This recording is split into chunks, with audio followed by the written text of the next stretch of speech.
Tā, lūk, šeit ir 176 lati.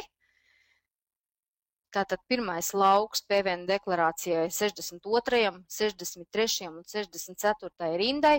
Pirmais lauks ir 100% aprēķinātais PVN. Tātad PVN, kas 100% apmērā tiek iekļauts priekšnodoklī. Otrs lauks ir lauks, kurš priekšnodoklī tiek iekļauts tikai 80% apmērā, un trešais lauks ir PVN priekšnodoklī iekļauj tikai 40% reprezentācijai. Izdrukā tas viss, protams, tiek iekļauts ar vienu summu. Kaut kā lēni mēs te darbojamies. Tā, paskatīsimies, kur ir 62. lauks. Ja?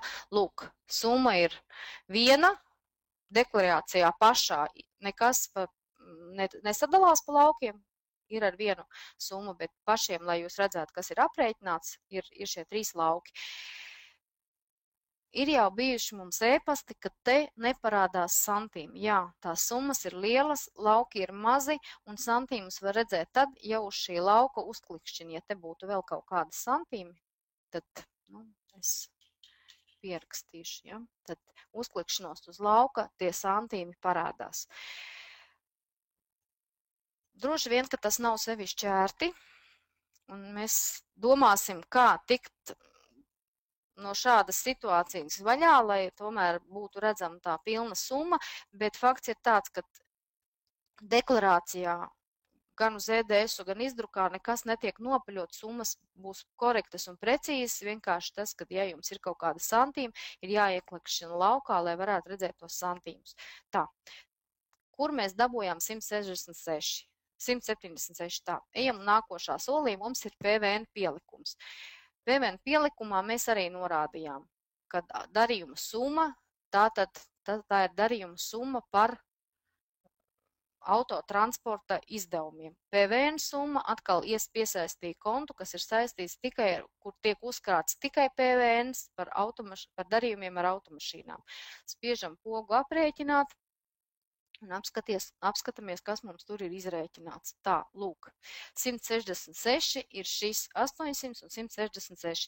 Ja jūs atceraties, tad te blakus podziņa ar mapīti atvērt atbilstošos datus, mēs varam atvērt un apskatīties, kāds ir pirmdokuments. Pats dokuments, redzat, ir 1000 lati un 220 lati PVN, bet pielikumā un deklarācijā jau parādās 80% aprēķins. Tātad, ja jums tiešām ir ļoti daudz dažādu čeku, tad jūs varat šo proporciju katrā čekā nerēķināt. Tas droši vien ir gari un sarežģīti. Tas nav tā kā ar reprezentācijām, tas nav, kas nav katru dienu. Ja? Tad ir tāds atvieglojums, kad ir norādam pilnā apjomā summas un deklarācija tiek automātiski izrēķināta. Tikai jāatcerās, ka ir atsevišķi konti gan transporta izdevumiem pamatsummai, gan PVN summai par vieglo transportu. Pretējā gadījumā no visas tās summas tiks aprēķināts 80%. Jā, to lūdzu ņemat vērā un atceraties. Tā, ko vēl par transportu? Laikam visu esmu izstāstījusi. Kas ir jāņem vērā, ja reiz es to PVN specifikāciju esmu atvērusi? Joprojām ir ēpasti ar sūkstīšanos, ka PVN deklarācijas pielikumā nesakrīt kaut kas par santīmiem. Par santīmiem nesakrīt tad, ja nav norādīta šī darījuma summa. Vai arī ir norādīts tikai viens no parametriem, vai nu darījuma summa vai PVN summa.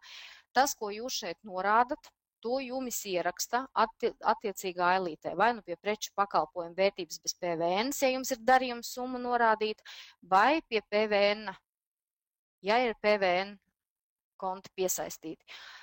Tālākais aprēķins notiek matemātiski, un jūs paši zinat, ka nevienmēr sareizinot pamatsummu ar 22%, dabūt tieši tādu pašu summu, kāda uz kalkulātora ir. Ja? Citreiz ir par 1, pa 2 santīmiem atšķirība, tāpēc, ka katra programma, kurā tiek izrakstīts rēķins vai pavadzīme, vai kases aparāta čeks, šo apaļošanu un aprēķinu veids drusciņi atšķirīgi. Un, lai jums nebūtu šeit, piemēram, 0,1, lai gan īstenībā tur nav 0,1, ir jābūt piesaistītiem abās rindās atbilstošie konti. Atcerieties to, ja? Tie, kas to nebija ievērojuši. Tā, par to, kā dabūt 80 un 20 PVN deklarācijā, es ātri esmu izstāstījusi. Ja ir vēl kādas neskaidrības, protams, rakstiet tagad jautājumus semināra laikā, es labprāt atbildēšu. Ja es nevarēšu atbildēt, vai tā atbilde prasīs tādu ilgāku laiku, un arī man ir jāapdomājās, kā pareizi atbildēt, tie, kas regulāri seminārā jautājumus uzdod, zina, ka es vienmēr atbildu e-pastā rakstiski. Ja jūs esat jautājumu uzdevuši, tad uz jūsu e-pastu es aizsūtu atbildi. Protams, tā atbildi, es varu atbildēt, bet, es domāju, ka neviens nav apžots, visi ir atbildes saņēmuši. Tagad ejam uz noliktavu, uz tādu ļoti nopietnu lietu, kas mums ir mainījies pārdošanas pavadzīmju aizpildīšanā. Tie, kas strādā ar pārdošanas pavadzīmēm, ir ievērojuši un zina, ka mums ir iespēja norādīt saņemtos avansus pavadzīmē. Tā kā šogad ir mainījusies PVN likme, zina, ka iepriekš nevarēja saņemtajos avansos norādīt darījumus ar citu PVN likmi, nekā tas ir dokumentā. Šobrīd tas ir izlabots un lēnā garā parādīšu, kā to visu darīt. Kas vēl ir jauns? Ja reiz es te patās esmu šajā saņemto avansu logā. Šeit ir ieraksts saņemtie avansi. Nevienmēr tie ir avansi, citreiz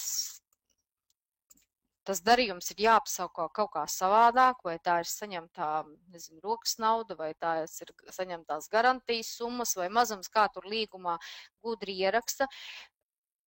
Ir izveidot tādu iespēju, ka šeit var ierakstīt visus, ko sirds vēlās, saglabāt kā piezīmi sagatavis, un tas, ko jūs šeit būsiet ierakstījuši, tas arī parādīsies pavadzīmes izdrukā. Ja tā kā jums tie nav avansi, bet nosaukti kaut kā savādāk, tad jūs droši ierakstiet, ko jums vajag. Saglabājiet, lai otrais nav jāraksta roku, un izdrukājot dokumentu, virs tās tabuliņas būs tas, ko jūs esat norādījuši.